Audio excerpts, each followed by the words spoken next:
السلام عليكم ورحمة الله وبركاته. إن شاء الله تكونوا بخير خوتنا. معكم شوقي فلوق. خوتي اليوم راح نحكي على الناس هادوك اللي خوتنا اللي من عنابة اللي غرقوا 13 واحد.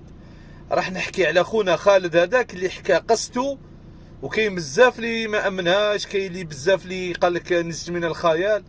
شوفوا خوتنا انا شوقي، كاين بزاف ناس ما على بالهمش باللي انا حركت، بصح انا ثاني حركت وراح نحكي في 2010. عندي 16 سنه ملي حركت على كل حال، عندي شويه خبره وعندي شويه معلومات حبيت نفيد بها خاوتنا. تبعوني مليح.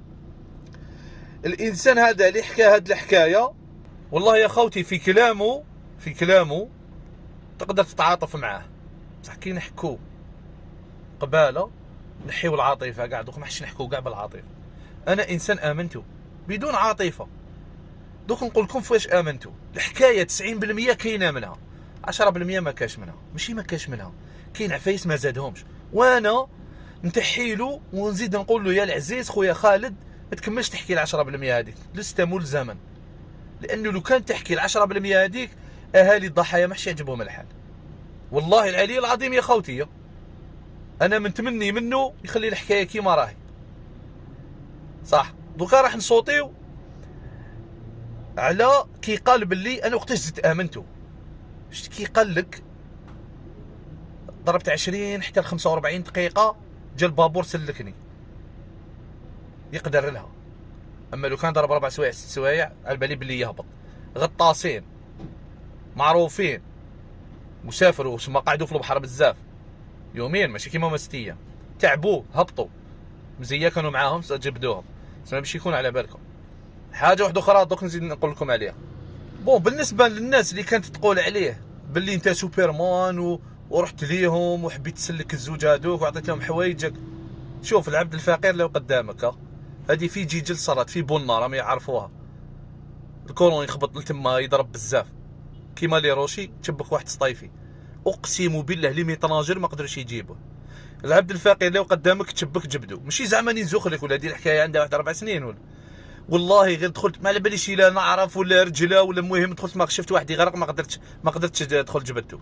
تعافرت معاه حتى خرج مسكين، طلع ديريكت للترونسبور. جو في الترونسبور طلع ديريكت للسطاله، فهم تما يقدر يعاونهم في الشوك هذاك. صح. حاجه واحده اخرى، دوكا نولوا الناس اللي كانت تقول له 7 ايام ما كليتوش كاع غير انت قاعد تحي. نحكي لك على نفسي انايا كي حركت انايا كان في عمري 20 سنه 9 ايام ما كليتش، والله وتالله وبالله 9 ايام ما كليتش. على بالي هذا انتحار، هذا يعتبر انتحار. كنا صغار كنا طايشين ما على بالناش. المهم نروحوا لاوروبا نحققوا الحلم نتاعنا. هو في ظهرك زيرو في زيرو. كي لحقت لاوروبا ما تستاهلش كاع على واش درنا، اقسم بالله ما تستاهل. فيزا ما نطلعش طول، والله العلي العظيم. لهذا نطلب انا من هادو اولياء هادوما تاع اوليائهم، والله خلوا الطفل ترونكيل. سيد خرج باش سما لو كان ما حكاش خير، ما حكاش يخليكم هكذايا تتعذبوا وراهم ولادنا ورا، فهمت؟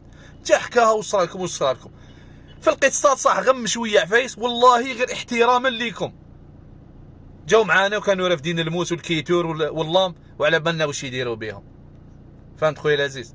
وتبقى الحقيقه عند الله عز وجل. لكن بزاف والله قسيتوا عليه بزاف الطفل هذا، خليه يعيش حياته وانتم ربي يصبركم.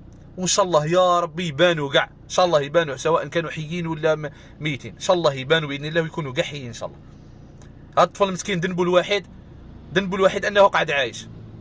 السلام عليكم.